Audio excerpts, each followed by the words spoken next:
ನಮಸ್ಕಾರ ವೀಕ್ಷಕರೇ, ಇವತ್ತಿನ ವಿಡಿಯೋದಲ್ಲಿ ನಾನು ನಿಮಗೆ ದುಷ್ಯಂತ ಶಕುಂತಲೆಯ ಪ್ರೇಮ ಕಥೆಯನ್ನು ತಿಳಿಸಿಕೊಡುತ್ತೇನೆ. ದಯವಿಟ್ಟು ಈ ವಿಡಿಯೋವನ್ನು ಕೊನೆಯ ತನಕ ನೋಡಿ ಹಾಗೂ ಈ ವಿಡಿಯೋದ ಕೆಳಗಡೆ ಲೈಕ್ ಮಾಡಿ ಹಾಗೂ ನಿಮ್ಮ ಅನಿಸಿಕೆಗಳನ್ನು ಕಾಮೆಂಟ್ಸ್ ಮೂಲಕ ನಮಗೆ ತಿಳಿಸಿ. ಒಂದು ದಿನ ಋಷಿ ಕಣ್ವ ಮಹರ್ಷಿಗಳಿಗೆ ಶಕುಂತ ಪಕ್ಷಿಗಳ ಮಧ್ಯೆ ಇರುವ ಮಗುವೊಂದು ಕಾಡಿನಲ್ಲಿ ಸಿಗುತ್ತದೆ. ಕಾಡಿನಲ್ಲಿ ಸಿಕ್ಕಿದ ಆ ಮಗುವನ್ನು ಕಣ್ವ ಮಹರ್ಷಿಗಳು ಆಶ್ರಮಕ್ಕೆ ತಂದು ಬಹಳ ಪ್ರೀತಿಯಿಂದ ಸಾಕುತ್ತಾರೆ. ಶಕುಂತ ಪಕ್ಷಿಗಳ ಮಧ್ಯೆ ಆ ಮಗು ಸಿಕ್ಕಿರುವ ಕಾರಣ ಆ ಮಗುವಿಗೆ ಶಕುಂತಲ ಎಂದು ನಾಮಕರಣ ಮಾಡುತ್ತಾರೆ. ಆ ಮಗು ಬೆಳೆದು ದೊಡ್ಡವಳಾಗುವ ಸಮಯದಲ್ಲಿ ಒಂದು ದಿನ ದುಷ್ಯಂತ ರಾಜನು ಬೇಟೆಗಾಗಿ ಕಾಡಿಗೆ ಬಂದಾಗ ಗಾಯಗೊಂಡಿರುವ ಒಂದು ಜಿಂಕೆಯ ಬೆನ್ನಟ್ಟಿಕೊಂಡು ಕಣ್ವ ಮಹರ್ಷಿಗಳ ಆಶ್ರಮದ ಬಳಿ ಬಂದಾಗ ಸುಂದರಿಯಾದ ಶಕುಂತಲೆಯನ್ನು ಕಂಡು ಮೋಹಗೊಂಡು ಗಂಧರ್ವ ರೀತಿಯಲ್ಲಿ ಆಕೆಯನ್ನು ಮದುವೆಯಾಗಿ ತನ್ನ ಬಳಿಯಲ್ಲಿದ್ದ ಉಂಗುರವನ್ನು ಅವಳ ಬೆರಳಿಗೆ ತೊಡಿಸಿ ಶಕುಂತಲೆಯನ್ನು ಅರಮನೆಗೆ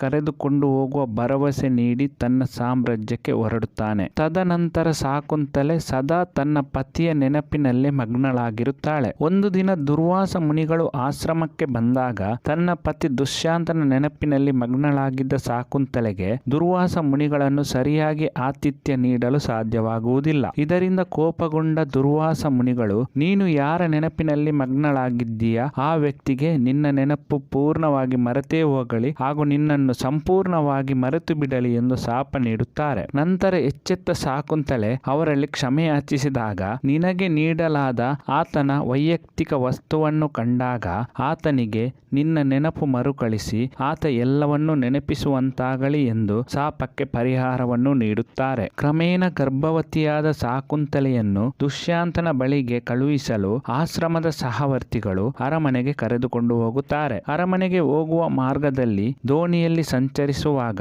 ತನ್ನ ಕೈಯನ್ನು ನೀರಿನಲ್ಲಿ ಆಟವಾಡಿಸುತ್ತಿರುವಾಗ ಆಕೆಯ ಕೈಯಲ್ಲಿದ್ದ ಉಂಗುರ ಜಾರಿ ನೀರಿಗೆ ಬೀಳುವಾಗ ಅದನ್ನು ಒಂದು ಮೀನು ನುಂಗುತ್ತದೆ. ಶಕುಂತಲೆ ಆಸ್ಥಾನಕ್ಕೆ ಬಂದಾಗ ದುರ್ವಾಸ ಮುನಿಗಳು ನೀಡಿರುವ ಶಾಪದ ಕಾರಣ ದುಷ್ಯಂತನಿಗೆ ಶಕುಂತಲೆಯ ನೆನಪು ಅಳಿದು ಹೋಗಿರುತ್ತದೆ. ದುಷ್ಯಂತನನ್ನು ನೆನಪಿಸಲು ಪ್ರಯತ್ನ ಪಟ್ಟರೂ ಸಾಧ್ಯವಾಗದೆ ಅವಮಾನಗೊಂಡು ಆಕೆ ಹಿಂದಿರುಗುತ್ತಾಳೆ. ಗಂಡು ಮಗುವಿಗೆ ಜನ್ಮ ನೀಡಿದ ಆಕೆ ಮಗನನ್ನು ಕರೆದುಕೊಂಡು ಕಾಡಿನ ಮಧ್ಯಕ್ಕೆ ತೆರಳಿ ಅಲ್ಲಿ ನೆಲೆಸುತ್ತಾಳೆ. ಬೆಳೆದು ದೊಡ್ಡವನಾದ ಮಗ ಭರತನು ಹುಲಿ ಸಿಂಹಗಳಂತ ಕ್ರೂರ ಮೃಗಗಳ ಜೊತೆ ಬಾಂಧವ್ಯವನ್ನು ಸಹ ಬೆಳೆಸುತ್ತಾನೆ. ಹುಲಿ ಸಿಂಹಗಳ ಬಾಯಿ ತೆರೆದು ಹಲ್ಲು ಎನಿಸುವುದು ಆತನ ಹವ್ಯಾಸವಾಗಿತ್ತು. ಈ ಮಧ್ಯೆ ಮೀನುಗಾರನಿಗೆ ಸಿಕ್ಕಿದ ಮೀನಿನ ಹೊಟ್ಟೆಯಲ್ಲಿದ್ದ ಉಂಗುರ ರಾಜಮನೆತನದ ಉಂಗುರವೆಂದು ತಿಳಿದ ಮೀನುಗಾರನು ಅದನ್ನು ಅರಮನೆಗೆ ಹಿಂದಿರುಗಿಸುತ್ತಾನೆ. ಅದನ್ನು ನೋಡಿದ ದುಷ್ಯಂತನಿಗೆ ತನ್ನ ಪತ್ನಿ ಶಕುಂತಲೆಯ ನೆನಪಾಗಿ ಅವಳನ್ನು ಹುಡುಕಿಕೊಂಡು ಕಾಡಿಗೆ ಬರುತ್ತಾನೆ. ಅಲ್ಲಿ ಬಾಲಕನೊಬ್ಬ ಹುಲಿಯ ಹಲ್ಲನ್ನು ಎನಿಸುತ್ತಿರುವುದನ್ನು ಕಂಡು